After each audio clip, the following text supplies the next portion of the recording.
경제 현안을 보다 쉽게 풀어보는 경제 읽기 시간입니다. 오늘도 다양한 경제 이슈들 김광석 한양대학교 겸임교수와 함께 짚어보겠습니다. 어서 오세요. 안녕하세요. 예, 한국 경제가 지난 2분기 0% 안팎의 성장률을 기록했다는 전망에 무게가 실리고 있습니다. 네. 어제 정부가 올해 경제 성장률을 2.2%에서 2.6%로 올리기도 했는데 왜 이런 예상이 나온 건가요? 네, 일단 전망치가 종전 전망치가 2.2%였으니까 2.6%면 0.4%포인트나 상향 조정한 겁니다. 네. 그것은 지난 상반기를 들여다 보니까 종전에 생각했던 것보다 수출 신장이 놀랍도록 많이 나타났습니다. 그러니까 수출이 크게 증가했고 내수는 크게 회복되는 그런 현상들을 찾아보기 힘든데 수출이 크게 늘어났고 수출 중에서도 반도체, 자동차, 조선과 같은 3대 주력 수출 품목들의 수출이 크게 신장되는 효과가 나타나서 그걸 반영하다 보니까 그리고 하반기에도 그런 회복세가 진전될 것이라는 전제하에 전망치를 상향 조정한 것이다 이렇게 볼 수 있겠습니다. 네, 지금 수출이 호조세를 보이고 있는 만큼 그럼 2분기 경제 성장은 아무래도 내수에 달려있다고 볼 수 있는 건가요? 내수가 좀 안 좋은 상황이잖아요. 참 이 경제 성장률이라는 단어가 경제가 얼마나 성장했나잖아요. 근데 그 경제를 쉽게 풀어보면 GDP 규모가 23년 GDP 규모보다 24년 GDP 규모가 얼마나 증가했나. 다시 말하면 그 나라의 총 생산액이 전년보다 올해 얼마나 증가했나. 이걸 보여주는 게 경제 성장률이잖아요. 근데 그 전체 총 생산을 둘로 쪼개면 일부가 외수고 일부가 내수일 겁니다. 그죠? 근데 그 외수가 수출인 거예요. 쉽게 말하면. 근데 내수는 아직 회복되지 않은 거예요. 그러니까 외수, 수출은 충분히 회복되고 있는 모습들을 숫자적으로는 확인할 수 있는데 근데 내수는 전혀 진전이 없다 보니 시청자 여러분들께서는 아니 무슨 경제가 2.6%로 성장해? 도저히 체감할 수 없는데 체감과 지표의 괴리가 나타난 현상이 바로 이겁니다. 우리는 외수를 체감하지 않아요. 그렇죠. 내수를 체감하고 있어요. 근데 외수 혼자 잘 나가다 보니 그게 반영된 성장률이 높은 것인데 내수적으로는 전혀 회복되지 못하고 있다. 다시 말하면 실질 소득이 지금 감소하고 있고 이 소득은 그나마 유지되고 있는데 여전히 물가가 높다 보니까 실질적으로 우리가 구매할 수 있는 구매력, 실질 소비를 할 수 있는 실질 소득이 줄어들고 있습니다. 소득이 줄어드니 소비할 대상인 자영업체들은 어떻게 느낄까요? 정말 매출이 안 는다. 그럼 매출이 늘어야 빚을 갚는데 빚을 못 갚고 있다. 이런 현상들이 이야기는. 이게 바로 내수 경기, 우리가 체감하는 내수 경기죠. 물가는 높고 금리는 높은데 경기는 안 좋고 소득은 안 늘고 자영업자 입장에서는 매출은 안 늘고. 그러니까 정말 안 좋은 경제인 거죠. 그러나 외수 중심으로 경제가 회복되는 현상 때문에 경제 성장률을 상향 조정한 것이다. 이렇게 정리해 보겠습니다. 두 번째 주제로 넘어가 보겠습니다. 네. 지방이 과도하게 많은 일명 비계 삼겹살이 또 논란입니다. 이번에는 농축수산물을 전문으로 판매하는 마트에서 문제가 됐다고요? 네, 참 이런 일들이 계속 반복되고 있어서 좀 안타깝습니다. 근데 큰 틀에서 보면 결국 품질이 떨어지는 제품 혹은 양이 줄어드는 제품 이 자리에서도 제가 말씀 많이 드렸는데 슈링크플레이션 혹은 스킨플레이션 그러니까 양을 줄여서 가격을 유지하되 양을 줄이는 그러니까 원자재 값이 오르니까 가격도 올려야 되는데 가격을 올리자니 눈치가 보이고 그렇죠. 판매가 안 될 것 같고 경쟁사도 있고 그러니까 가격을 못 올려잡고 양을 줄이자 이게 꼼수죠, 꼼수. 그렇죠. 꼼수 이런 게 소위 슈링크플레이션 그리고 양은 그대로 두고 가격도 그대로 두지만 품질을 떨어뜨려 보자. 이게 스킨플레이션인데 일종의 슈링크플레이션, 스킨플레이션 현상 중에 하나라고 좀 생각됩니다. 왜냐하면 돼지고기 원가가 오르는데 판매가는 좀 나름 올리고 싶지만 올리기가 어려우니까 양을 줄이자, 품질을 떨어뜨리자 이런 움직임이라고 볼 수 있을 것 같아요. 그러니까 마트에서도 샀는데 이 품질이 이렇게 떨어져 있다는 걸 확인하고 농협에서는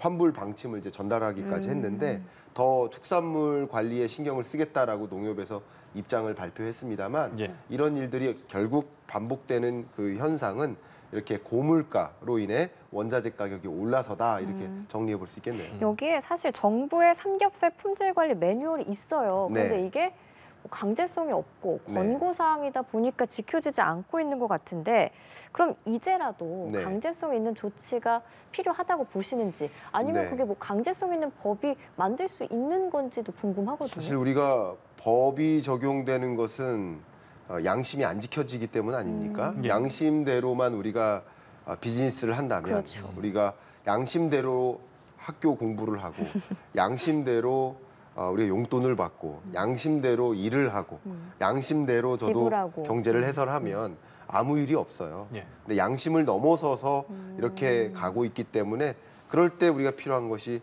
법 제도 아니겠습니까? 예. 그러니까 권고에서 그치지 않고 규제로서 적용되는 그 과정은 법적 조치, 규정이 있어야 되는 것인데 그런 것들을 마련해서 결국 소비자가 피해보지 않도록 하는 그런 제도적인 환경을 조성하는 것은 또 우리가 해야 될 일이 아닌가 생각도 듭니다. 예, 알겠습니다. 주제를 좀 바꿔보겠습니다. 네. 금융당국이 은행권 현장 점검에 착수하기로 했습니다. 네. 최근에 가계대출이 약 3년 만에 가장 큰 폭으로 증가하는 등 우려가 커지고 있기 때문인데 네. 얼마나 지금 심각한 상황이죠? 자, 일단은 가계부채가 증가한다. 그러면 3년 만에 큰 폭. 그럼 3년 전이 언제입니까? 2020년, 21년. 예. 팬데믹 경제 위기 때 금리가 제로 금리로 떨어졌고 그때 폭발적으로 부동산 매수세가 일어났죠. 예. 그러면서 부동산 가격이 고공행진하지 않았습니까? 그 이후 최고치로 가계부채가 다시 폭증하고 있다라는 것은 아마 여러분들도 경험하셨지만 근래 뉴스 보시면 서울시 아파트 거래량이 3년 만에 최고다. 예. 뭐 이런 표현 들었죠. 예. 그 뉴스가 바로 그겁니다. 결국 아파트 거래를 하다 보면 담보대출, 주택담보대출 규모 같이 늘어요. 돈이 필요하니까. 그러니까 지금 같은 경우는 주택담보대출 규모가 늘어나고 아파트 거래량도 늘어나고 서울시를 중심으로 아파트 매매 가격이 반등하는 현상, 이게 하나의 일관된 현상임을 좀 보여주고 있는 특징 아닌가.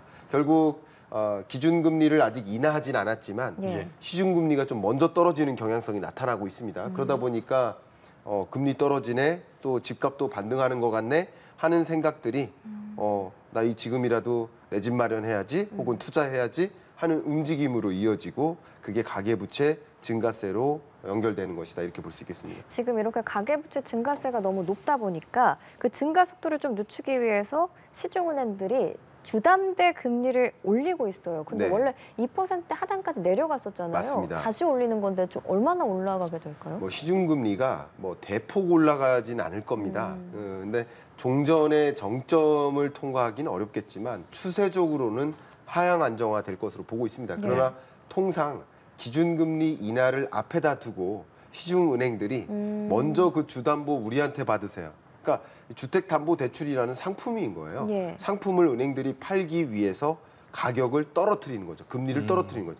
그래서 우리 은행으로부터 더 많은 주택담보대출을 일으키세요라는 그런 방향성, 그런 경쟁하에서 금리가 떨어지는 현상이 먼저 나타나는 겁니다. 예. 시중금리가 먼저 떨어져서 실제 가계부채가 늘었지만 어쩌면 이제 이 금융위에서 은행들에게 권고를 내린 거고요. 권고를 내리면서 너무 경쟁적으로 금리를 낮추다 보니 주택담보대출 규모가 큰 폭으로 치솟으니까 적정한 수준으로 금리 경쟁을 했으면 좋겠다라는 그런 가이드라인을 발표한 거라고 볼 수 있겠죠. 그것에 따라서 은행들의 움직임이 이어지는 것이다 이렇게 해석할 수 있겠습니다. 그런데 이렇게 금융당국이 가계부채 관리의 책임을 은행권에만 미루는 거 아니냐, 뭐 금리 조절로 네. 그런 주장들이 있는데 이건 어떻게 생각하세요? 그렇죠. 금리라는 것은 가격이잖아요. 네. 가격은 어쩌면 보이지 않는 손에 의해서 움직이는 거예요. 보이지 않는 손에 의해서 결정되어지는 거예요. 그러니까 정부가 할 수 있는 것, 특히 통화당국이 할 수 있는 것은 기준금리를 결정하는 것이고 기준금리가 결정되면 그것을 기반으로 해서 시중금리가 정해지는 거예요. 자연스럽게. 예. 근데 시중금리 자체를 통제하려는 이런 행위는 결론적으로 지금 추가적인 대출이 없으면은 살아남기 힘들다 하는 계층들도 일부 있을 수 있잖아요. 예. 그들에게 굉장히 가혹한 부담을 줄 수도 있고요. 예를 들어서 자영업자인데 주택담보대출이 있다. 예. 근데 신규 대출을 받아야 되고 받아서 이 사업을 그나마 버틸 수 있다 하는 절박한 상황에 놓여져 있는 그런 취약계층들에게 추가적인 부담으로 작용할 수 있기 때문에 이게 이런 금리라든가 혹은 여러 가지 물건의 가격, 자본주의 사회에서는 이 가격이나 금리 같은 경우는 결정되어질 수 있도록 수요와 공급에 의해서 자연스럽게 결정되어지도록 그런 환경을 마련하는 것이 더 필요한 것이 아닌가. 저는 그런 생각을 하고 있습니다. 예. 마지막으로 증시 상황도 짚어보겠습니다. 네. 밤사이 뉴욕 증시가 혼조세로 마감한 가운데 나스닥하고 S&P 500 지수가 또다시 사상 최고치를 경신을 했습니다. 네. 증시를 상승세로 이끈 요인 어떤 거라고 보십니까? 일단 첫 번째는요, 거시경제입니다. 예. 그러니까 거시경제. 기승전 금리라고 제가 표현을 해볼게요. 네. 기승전 금리라고 표현한 이유는 이겁니다. 2024년 경제를 결정짓는 세 가지 변수가 물가, 금리, 시장이에요. 예. 그러니까 물가가 높다 보니 금리를 높였고 높은 금리 하에 시장이 하방 압력을 받은 거예요. 주식 시장도 마찬가지입니다.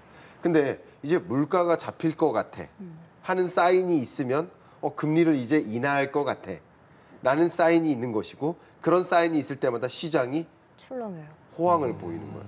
다시 말하면 최근 발표된 지표가 고용 지표인데 고용 지표가 이제 드디어 고용이 둔화되네. 예. 왜냐면 사실 안 좋은 거거든요.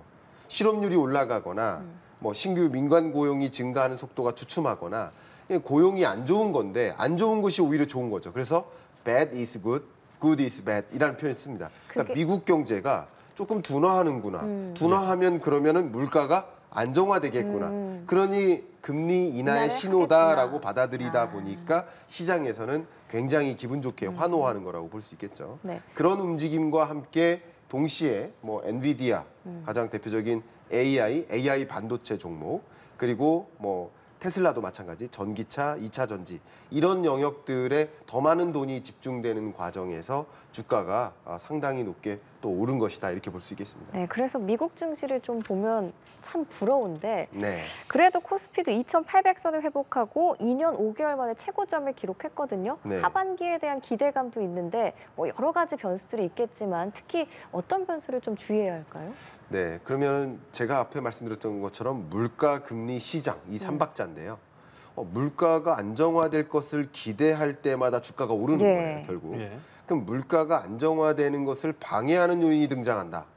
그러면 역작용이 되는 거예요. 가장 대표적으로 이번 주에 발표될 혹은 다음 주에 발표될 여러 지표들이 있는데 고용 지표가 또 좋게 나와요. 예. 그럼 물가 안 잡히겠구나. 이런 실망감을 또 가질 수 있고요. 예를 들면 중동 전쟁이 확전돼요. 예. 그러면 국제유가가 또 치솟겠구나. 국제유가 치솟으면 물가 또 안 잡히겠구나. 이런 우려가 또 확산돼요. 이런 요인들. 그러니까 결국 물가 안정화를 방해할 만한 어떤 요인들 혹은 물가 안정화가 어려울 수 있겠구나를 해석하게 만드는 지표들. 이런 것들이 발표될 때마다 아마도 금리 인하는 당분간 멀어지겠구나라는 생각이 작용되고 금리 인하 기대감이 실망감으로 바뀔 때마다 주가가 조정되겠죠. 그러니까 이런 변수가 없는 한 주가는 그래도 금리 인하에 대한 기대감이 더 많이 작용되면서 뭐 상승하는 흐름을 유지할 수 있겠다 이렇게 보겠습니다. 예, 알겠습니다. 오늘 증시 상황까지 4가지 경제 소식 김광석 한양대학교 겸임교수와 함께 이야기 나눠봤습니다. 오늘 말씀 고맙습니다. 감사합니다. 고맙습니다.